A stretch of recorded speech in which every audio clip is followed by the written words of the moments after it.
Tim Subdit Jatanras Ditreskrimum Polda Metro Jaya kembali menangkap satu orang buron kasus judi online yang melibatkan pegawai Kementerian Komunikasi dan Digital. Pelaku berinisial B diringkus karena perannya membantu memastikan agar situs judi online tertentu tidak diblokir oleh pemerintah. 5 miliar rupiah disita sebagai barang bukti. Menurut polisi, hingga saat ini penyidik sudah menyita barang bukti senilai 150 miliar rupiah. Sementara 4 buron lain masih terus diburu. Polisi telah menetapkan 24 tersangka dalam kasus judi online. 10 tersangka merupakan pegawai Kementerian Komunikasi dan Digital. Sementara itu, total barang bukti yang disita sebanyak 150 miliar dan diperkirakan masih akan terus bertambah seiring dengan pengembangan penyidikan. Pihak kepolisian juga akan berkoordinasi dengan Pusat Pelaporan dan Analisis Transaksi Keuangan (PPATK) untuk mengusut aliran uang para pelaku terkait kasus ini, termasuk kemungkinan adanya unsur tindak pidana pencucian uang (TPPU) alias money laundering. Tim TV One mengabarkan.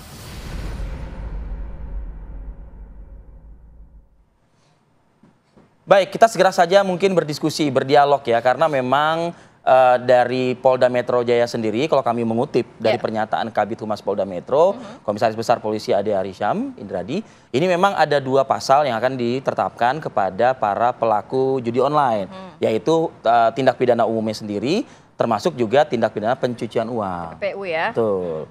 Nah, untuk membahas hal ini kita sudah hadir bersama kita, baik itu Zoom maupun juga di studio, ada Irjen Polisi Purnawirawan Arianto Sutadi, penasihat ahli Kapolri. Selamat pagi, Assalamualaikum. Assalamualaikum Pak Arianto. Sehat Pak? Alhamdulillah. Nah, kalau bicara TPPU nggak lengkap kalau nggak menghadirkan ahlinya juga. Betul. Selamat pagi Bu Yenti Garnasi. Assalamualaikum Bu. Selamat pagi, Assalamualaikum Bu Yenti. Selamat pagi. Wassalamualaikum warahmatullahi wabarakatuh. Selamat pagi Pak Arianto. Selamat pagi Mbak Yenti. Saya ingin langsung ke Bu Yenti deh. Bu Yenti, sudah ada pernyataan loh Bu dari kepolisian melalui Kabid Humas Polda Metro Jaya. Seperti kita ketahui kan ada angka yang fantastis Bu, 150 miliar diamankan dari beberapa penangkapan ini. Nah, kalau dari Ibu sendiri melihatnya, bisa nggak sih Bu sebetulnya ini TPPU ini, atau mungkin jangan-jangan TPPU ini jelas ada di dalam kasus judi online ini? Ya baik, terima kasih. Sangat jelas ada ya, apalagi isu tentang terjadinya judi online ini kan sering disampaikan oleh PPATK, bahkan mungkin 2 tahun yang lalu ya Pak Arianto ya, kalau kita tidak lupa, kita jangan lupa, ada waktu itu konsorsium judi online ya Pak ya, itu juga ada 300 triliun, kemudian ada angka 600 triliun, kemudian ada angka 300 triliun juga dari PPATK yang mengatakan bahwa ada aliran dari judi online yang masuk kepada pendanaan pilpres maupun pilkada. Artinya apa? PPATK sudah menyatakan seperti itu. Menurut PPATK dengan hasil analisisnya, itu mengatakan bahwa ada aliran-aliran dana, transaksi-transaksi yang terjadi yang berasal dari kejahatan judi online. Nah, kita kan harus percaya PPATK, karena PPATK itu bukan data saja ya, walaupun memang ya Pak Arianto bukan alat bukti, tetapi itu adalah laporan hasil analisis, petunjuk yang sangat kuat mestinya begitu. Jadi tidak bisa terelakkan lagi bahwa pasti ada. Ini masalahnya negara ini mampu tidak menguak judi online ini berkaitan dengan alirannya kepada siapa saja yang menikmati. Seperti sekarang ada beberapa orang oknum Komdigi ya yang menurut saya sih melakukan pengkhianatan besar-besaran ya kan. Karena kan waktu itu udah dibilang bahwa nanti akan di take down kalau ada yang bernuansa judi online. Ketika kita sudah sangat resah dengan judi online, ternyata mereka malah memanfaatkan kewenangannya untuk menyelamatkan, kalau nggak salah dari setiap 5.000 dia menyelamatkan 1.000, yang mana apalagi tadi DPO-nya saja pada dia disita 5 miliar. Artinya apa? Mereka ini yang terlibat di Komdigi saja, itu siapa yang bayar? Nah itu pasti dibayarnya dari bandar yang sudah mengumpulkan. Artinya apa? Dia saja dibayar sudah merupakan merupakan pencucian uang dari bandarnya, berkaitan dengan sebelumnya bandar-bandar ini memang sudah menerima uang hasil judi online. Itu aja kelihatan sekali, nampak sekali. Saya kira kepolisian udah sangat canggih ya. Bahkan dulu disertasi saya itu salah satu pendukungnya adalah Pak Arianto Sutadi ya Bapak ya, Bapak Direktur waktu itu. Jadi tidak ada lagi yang sulit, ini sekarang tinggal mau apa tidak. Bahkan kenapa masih ada saja dan baru sekarang terungkap karena mungkin ada presidennya baru dan kemudian ada semangat baru untuk bagaimana kita genjotlah gas terus untuk penanganan judi online. Itu bukan saja judi online-nya, tetapi yaitu nadinya itu adalah uang-uangnya itu, uang-uang yang sudah diterima oleh para bandar, backing, kemudian para peserta pembantu yang menyediakan rumahnya dan sebagainya, kan itu begitu. Meskipun online, ternyata mereka memasang alat-alat seperti yang kita dengar, ada alat dari Komdigi yang ada di Bekasi. Itu artinya apa? Rumah itu juga harus disita semuanya gitu ya. Kemudian harus kita lihat apa sih, siapa yang mempunyai kebijakan bahwa dibiarkan server itu ada di luar Komdigi, padahal sudah tidak ada COVID lagi. Nah ini kan ada PP-nya. Ya. Baik. Jadi kalau kata Bu Yanti mungkin nggak ada ya, pasti ada kaitannya pencucian uang, money laundering, ya udah murni lah ini judi online begitu ya. Tapi langkah konkret dari mungkin pihak kepolisian saat ini kan juga masih menunggu ada 150 miliar uang yang diamankan PPATK dan akan di tracing ini kemana saja uang. Tapi kalau terkait TPPU, pencucian uang dalam judi online ini seperti apa Pak Arianto? Ya, saya berpikir ya, saya setuju dengan Bu Yanti dulu ya. Sebetulnya ya, judi online ini mentrisnya kejahatannya, yang apa yang terjadi dan apa yang sudah terjadi, siapa yang terlibat itu ya. Itu banyak sekali pasal-pasal atau aturan perundangan yang bisa diterapkan. Bukan hanya cukup perjudian doang ya, tetapi juga termasuk itu tadi pencucian uang, kemudian termasuk gratifikasi, termasuk korupsi. Itu sebetulnya bisa dipakai instrumen untuk melacak siapa saja yang terlibat di dalam judi online ini. Iya. Itu seperti Komdigi itu misalkan. Iya. Kemarin kan itu kan terima dia membiarkan. Iya. Membiarkan karena apa? Kan dia dapat gratifikasi.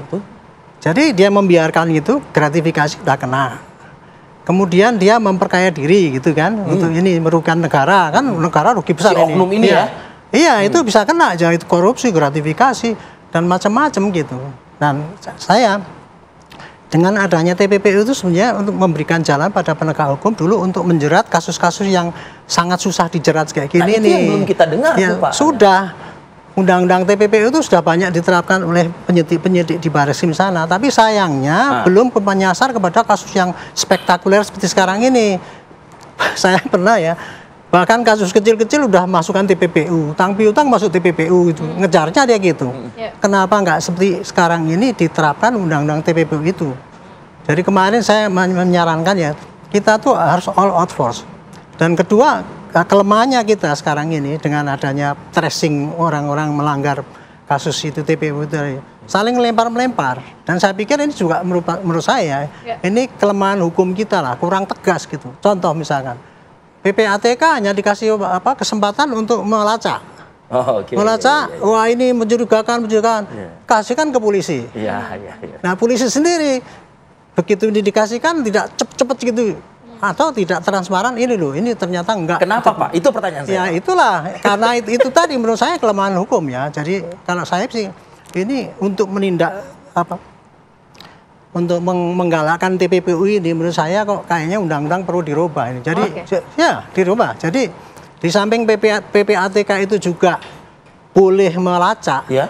Tidak hanya melaporkan pada polisi, tapi dia juga bisa menindak. Gitu. Jadi kerjanya langsung menindak gitu dalam, ya? Iya, menindak dalam. Jadi diperkuat dengan fungsi penindakan lembaga itu. Iya, jadi instrumen penindakan itu simpel gitu loh, sehingga bisa mencegah dan bisa mentrace dan menindak gitu. Sekarang ini saya sering sekali. Tapi kalau dari sisi ngomong sudah kasihkan polisi, tapi kamu enggak ini gitu.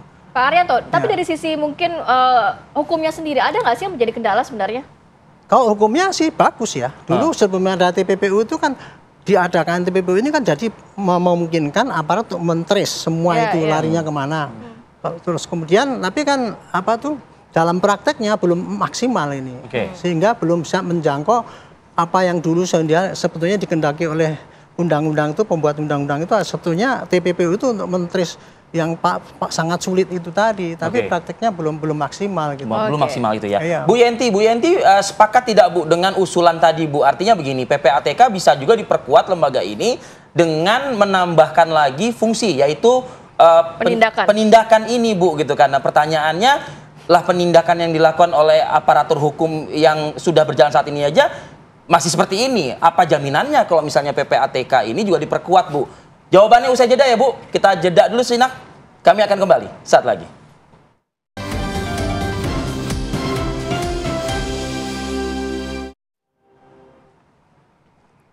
Oke, kembali lagi di Apa Kabar Indonesia Pagi. Kita tadi berbincang pada saat break ya. Tadi di awal pernyataannya Bu Yenti ini mengatakan bahwa kalau misalnya mau di-trace ini aliran judi online ini dananya kemana saja gitu ya. Ada juga ke politik. Nah, kan politik, gitu ya kan? Nah, di satu sisi tadi Pak Arianto mengatakan penguatan PPATK ini dengan unsur penindakan ini diperlukan saat ini.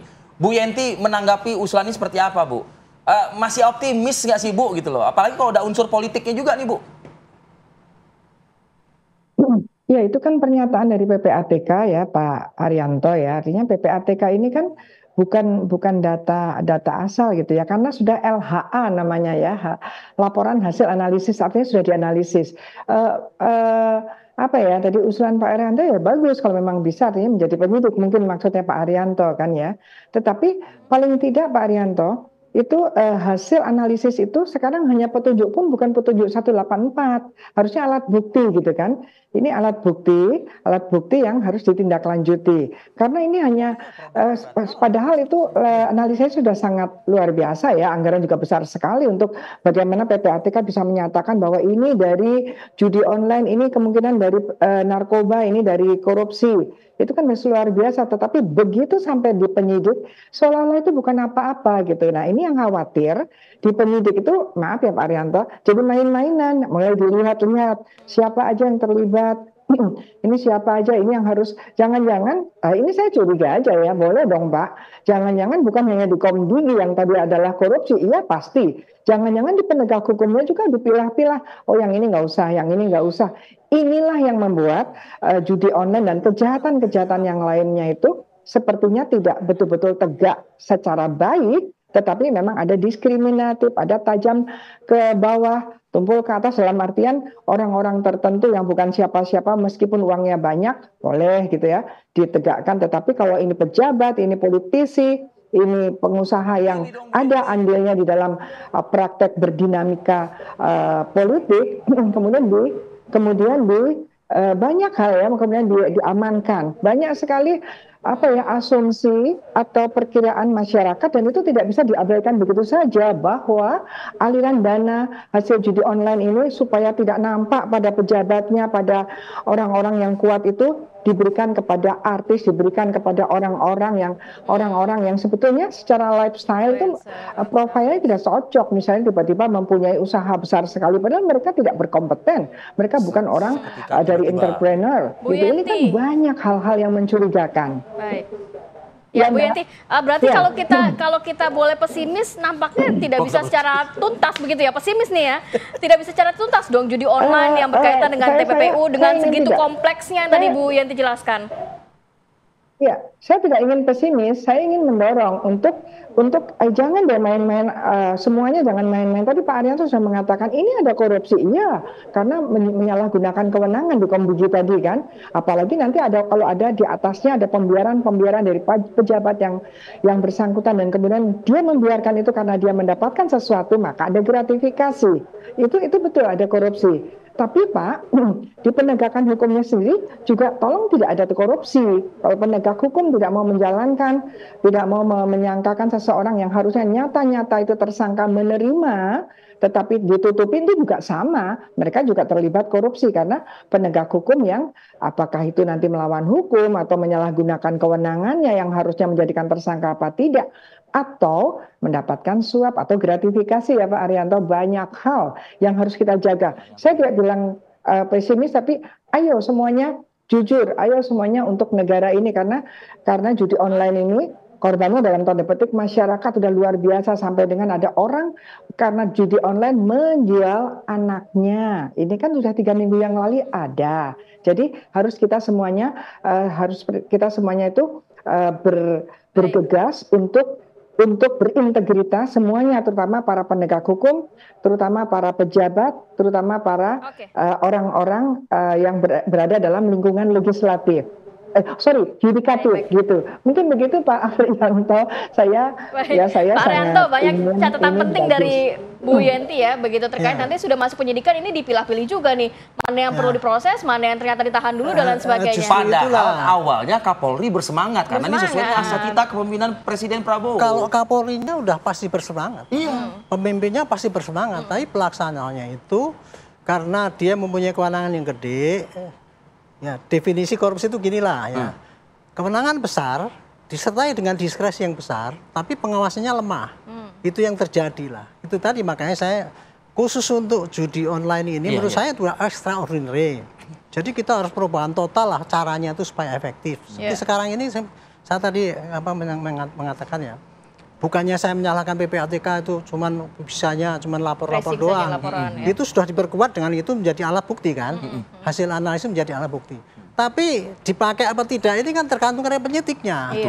Nah sekarang siapa yang memeriksa penyidiknya ini? Apakah itu tadi dipakai apa tidak? Di dalam KUHP tidak ada aturan itu. Dalam KUHP tidak ada ya? Tidak ada karena gini loh. Ini kelemahan KUHP juga Pak. Ini saran saya kepada penegak hukum di Indonesia ini, kenapa nggak jadi efektif itu tadi ya. Karena kinerja daripada Polri ini tidak banyak diamati oleh orang luar. Misalkan dia menerima saksi ahli, 5 dari tersangka, 5 dari pelapor. Semua diterima, tapi belum tentu 10-nya itu masuk di dalam berkas. Tadi kan? Sesuai dengan keinginan dia, itulah. Ini kelemahan daripada sistem menurut saya yang harus diperbaiki. Jadi kita jangan berpikir kok susah, nanti kan bisa dimain-mainkan gitu. Jangan-jangan, bukan jangan-jangan ya memang gitu kalau saya. Itu yang terjadi di lapangan kayak gitu karena itu tadi diskresi yang terlalu gede. Lantas harus seperti apa selain juga PPATK diperkuat ini? Aturannya dirubah supaya khusus kalau untuk judi online ya karena sudah sangat marak ya sehingga kita perlu jangan pakai aturan yang konvensional gitu loh. Seperti tadi PPATK di samping itu sebagai alat bukti ya kasih aja kesempatan untuk menindak misalkan tindaknya apa membekukan atau apa gitu. Sekarang kan enggak membekukan rekening bank yang melacak kejelekan PPATK. Kalau dulu bank itu ya kalau kita membuka rekening susah banget ya. Sekarang sudah agak mending tuh. Bisa tuh. Polisi telepon aja sekarang mungkin bisa. Tapi Pak Arianto bukannya dengan jadi kan publik kan menangkapnya begini Pak. Ini seakan-akan kayak ingin menyerahkan fungsi tugasnya aja nih ke PPATK begitu. Bukankah nanti stigma justru malah polisi kita nggak mampu, polisi kita tebang pilih. Benar dong adanya berarti seperti itu gitu loh. Iya. Maksud saya gini Mbak, itu tadi untuk menghilangkan kendala keluhan daripada PPATK, saya sudah menyerahkan pada polisi. Tapi kan dipilih-pilih. Artinya kan bola ini kan sekarang ada di institusi polisi. Itu tadi kan Bu Yenti mengatakan ini, tapi kan bisa dipilih-pilih oleh polisi ini. Nah untuk menghilangkan supaya polisi nggak bisa pilih ini tadi, kasihlah pengawasan kepada ini bagaimana polisi itu menindaklanjuti hasil ini jadikan alat bukti apa tidak. Antara lain adalah PPATK juga kasih kewenangan juga untuk menentukan. Siapa yang menindak di PPATK itu? Ya unsur polisi juga pasti kan Pak? Kan sana institusi. Undang-undang kan hanya mengatakan bahwa PPATK hanya boleh melaporkan, memberikan analisis, disampaikan kepada polisi. Polisilah yang menindak kan gitu kan. Jadi kan ini ada step-step itu loh, pelimpahan-pelimpahan kayak itu, tapi nggak tuh the point langsung. Ya saya bayangkan di KPK saja kan isinya kan ada jaksa, ada polisi juga gitu Pak. Nah untuk itulah makanya saran saya ini instrumennya dirubah. Instrumen dan juga regulasi juga dirubah instrumen untuk mencegah itu dirubah. Contohnya misalkan ada ketahuan ini orang masuk ini, udah langsung press masuk, matikan aja, nggak usah limpah-limpahkan lagi. Matikan aja. Kerjanya satu jalan begitu ya, Bu Yenti. Apakah yang perlu dirubah regulasi, instrumennya dan lain sebagainya? Sistemnya apalagi Bu? Apa? Macam-macam nih Bu. Iya, saya setuju itu dengan Pak Arianto kan. Pak Arianto kan beda ya dengan saya. Kalau kami kan hanya teoritis dan kemudian melihat gitu ya. Betul tuh Pak Arianto, saya itu berapa kali juga diperiksa sebagai BAP, tapi belum tentu juga saya itu ke pengadilan gitu ya. Untuk kasus-kasus besar Pak. Ya saya nggak ke pengadilan juga gitu kan. Itu tergantung juga nanti jaksanya juga Pak. Jadi hal-hal ini terjadi. Maka mungkin kalau memang ada pemikiran bahwa harus ada pengawasan, ada juga penindakan terhadap para penegak hukum yang tidak mau melaksanakan dengan baik. Misalnya tadi itu disebutkan secara lebih teknis ya, bahwa apa yang didapatkan dari PPATK itu misalnya ada gambaran beberapa orang yang terlibat kemana-kemana itu ya harus gitu. Sebetulnya Pak Arianto undang-undang itu juga sudah cukup kuat ya, tapi apakah dilaksanakan apa tidak? Misalnya PPATK itu juga bisa, bahkan OJK juga bisa memblokir walaupun tidak bisa menyita, tapi PPATK bisa memblokir kemudian menyita sementara 5 hari sampai dengan 20 hari. Dalam 15 hari kemudian, dalam 20 hari ini harusnya polisi itu cepat-cepat menyatakan tersangka gitu ya, menetapkan tersangka, karena PPATK hanya 20 hari setelah itu kan disita oleh penyidik. Tetapi ini nampaknya tidak sejalan gitu ya. Entah penyidiknya tidak paham atau memang pura-pura tidak mau melaksanakan itu, sehingga banyak yang lolos seperti itu. Sebetulnya seperti itu yang terjadi. Ini ada Pak Arianto ya, Pak Arianto. Banyak sekali ini kan, kalau ini kan memang kewenangannya polisi, bukan KPK, bukan apa-apa. Jadi Bapak, kita harus betul-betul mendorong, ya tidak boleh hanya Kapolri-nya saja ya, Pak Kapolri juga tidak boleh hanya mengatakan saya siap mundur besok kalau terlibat, tapi Pak Kapolri juga harus bilang kalau melihat anak buahnya tidak melaksanakan tindak gitu. Jadi bukan hanya untuk beliau sendiri gitu, itu sulit kalau hanya untuk beliau sendiri, beliau enggak, tapi anak buahnya lah. Padahal yang menangani itu adalah di bawahnya, mulai direkturnya, kapoldanya dan sebagainya. Ini bagaimana caranya bisa mengawasi ini? Pak Arianto sebagai salah satu ini ya Pak, mungkin info bahwa Kapolres Ciamis itu pada bulan September itu bisa menangani Pak langsung ke Kambojanya 265 miliar. Nah, tapi ini harusnya kan diapresiasi sehingga diikuti oleh Polres-Polres yang lain, bahkan tingkat Bareskrim atau tingkat Direktur Polda. Mestinya seperti itu. Nah, ini jangan-jangan yang bagus-bagus malah tidak diapresiasi, misalnya mendapatkan Kompolnas Award atau apa, itu kan betul-betul ini kan bisa Pak. Apresiasi untuk itu, jangan disembunyikan bahwa ada yang berhasil 265 miliar loh. Bukan hanya tadi itu, hanya seberapa. Jadi tadi saya mengatakan bahwa tidak ada 100 miliar itu nggak ada apa-apanya gitu. Oke. Benar tuh. Ya, Baik, terakhir Pak Arianto. Tipis aja Pak. Ya dari dulu saya mengatakan ya, kita jangan ngomong kita sudah menangkap sekian, kita sudah menangkap sekian. Di Komdiki juga gitu, kita sudah mau nutup sekian. Dibandingkan dengan kejadiannya mestinya. Kalau kejadiannya 1000 kita bisa nangkap cuma 10, itu kan baru bagian kecil kan, itu bukan prestasi. Maksimal begitu. Tapi ya, Pak? anyway ya, ini saya bagus karena apa? Polisi ternyata selama ini nggak pernah nangkap yang gede-gede, ini kan gede banget ini. Ya. Dan temuan yang sangat besar sekali bisa membuktikan bahwa ternyata Komdiki itu malah justru melanggar itu. Ini membuktikan teori saya ya bahwa itu judi tanpa adanya pembiaran tidak akan mungkin terjadi. Nah, tanpa ini adanya kan backing ya Pak ya? Judi online pakai ini kan karena itu mestinya ditutup malah dilindungi, nggak terjadi. Pasti ada pembiaran itu. Nah, tinggal siapa yang termasuk dalam pembiaran itu aparatnya macam-macam. Dan itu sudah dipenyidik belum Pak? Apanya itu? Pola-pola itu semua? Sudah. Cuma sekarang mungkin penyidik akan mendalami terus, mudah-mudahan yaitu tadi semua unsur-unsur mau TPPU-nya, korupsinya, gratifikasinya, perjudiannya sendiri, itu semua dilacak sehingga siapa. Dan sudah dilacak dong Pak pasti Pak? Sudah pasti. Ya. Tinggal mungkin belum diumumkan. Eksekusi itu Pak. Sudah, sebagian kan sudah ditetapkan tersangka dan sebagainya. Cuman kita nggak ngerti sejauh mana kok masih tidak dibuka. Jadi harapannya benar-benar tuntas ya Pak, sehingga tidak ada lagi judi online, khususnya tidak ada lagi pencucian uang di dalam judi online tersebut ya. Terima kasih banyak Pak Arianto. Pak Arianto terima kasih Pak. Bu Yanti terima kasih banyak. Sehat selalu. Assalamualaikum. Assalamualaikum Bu. Waalaikumsalam. Oke.